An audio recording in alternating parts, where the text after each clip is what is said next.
Kottayam medical കോളേജിൽ ആശുപത്രി കെട്ടിടം തകർന്ന് മകളുടെ ചികിത്സയ്ക്കെത്തിയ സ്ത്രീക്ക് ദാരുണാന്ത്യം. തലയോലപ്പറമ്പ് സ്വദേശി ബിന്ദുവാണ് മരിച്ചത്. 2 പേർക്ക് പരിക്കേറ്റു. 68 വർഷം പഴക്കമുള്ള കെട്ടിടം തകർന്നു വീണ് 2.5 മണിക്കൂറിന് ശേഷമാണ് ബിന്ദുവിനെ പുറത്തെടുക്കാനായത്. അപകടത്തെക്കുറിച്ച് അന്വേഷിച്ച് റിപ്പോർട്ട് നൽകാൻ ജില്ലാ കളക്ടറെ ചുമതലപ്പെടുത്തി. കോട്ടയം മെഡിക്കൽ കോളേജ് കോമ്പൗണ്ടിൽ കൂടുതൽ ആളുകൾ പോയി വരുന്ന ഭാഗത്തെ കെട്ടിടമാണ് ഇന്ന് രാവിലെ ഇടിഞ്ഞു വീണത്. കെട്ടിടാവശിഷ്ടങ്ങൾക്കിടയിൽ കുടുങ്ങിയ തലയോലപ്പറമ്പ് സ്വദേശി ബിന്ദുവിനാണ് ദാരുണാന്ത്യം. മകളുടെ ചികിത്സാവശ്യത്തിനെത്തിയതായിരുന്നു ബിന്ദു. തകർന്നു വീണ കെട്ടിടത്തിലെ ശുചിമുറിയിൽ കുളിക്കാൻ പോയപ്പോഴായിരുന്നു അപകടം. ആളിനെ കാണാനില്ലെന്ന് പറഞ്ഞപ്പം നമ്മളിവിടെയൊക്കെ തിരക്കി. അവിടെ ഉണ്ട്, കാഷ്വാലിറ്റി ഉണ്ട്, ഇവിടെ ഉണ്ടെന്ന് പറഞ്ഞ് ഞാൻ ഓടുമായിരുന്നു. അവിടെ ഒന്നും ഇല്ലായിരുന്നു. അപ്പോഴും മണ്ണിനടിയിലായിരുന്നു. അന്നേരം ഈ സ്ലാബിൻ്റെ അടിയിൽ കിടക്കുക.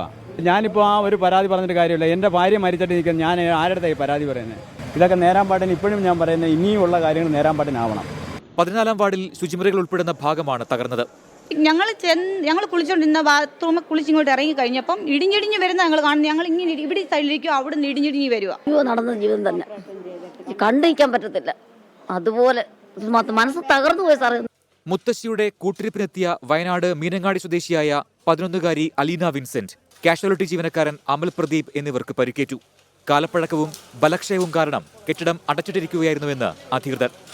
ഇപ്പം നമുക്ക് പുതിയൊരു ബ്ലോക്ക് പണിയുന്നുണ്ടെങ്കിൽ പോലും അതിൻ്റെ ഒരു സാമ്പത്തിക നഷ്ടം കണക്കാക്കാതെ വാർഡിൻ്റെ അകത്ത് തന്നെ നമ്മൾ ടോയ്ലറ്റ് ബ്ലോക്കുകൾ കൺസ്ട്രക്ട് ചെയ്ത് അവിടെ പോകാവുള്ളൂ. ഇത് അടച്ചിട്ടിരുന്നു.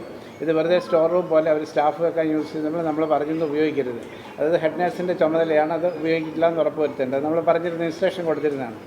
അപകടമുണ്ടായതിന് പിന്നാലെ മന്ത്രിമാരായ വീണ ജോർജും VN വാസവനും സ്ഥലത്തെത്തി. കെട്ടിടത്തോട് ചേർന്നുള്ള ഭാഗത്തുനിന്ന് രോഗികളെയും കൂട്ടിരിപ്പുകാരെയും ഒഴിപ്പിച്ചു. സമീപത്തെ പുതിയ കെട്ടിടത്തിലേക്ക് മാറാനിരിക്കെയാണ് അപകടമുണ്ടായത്.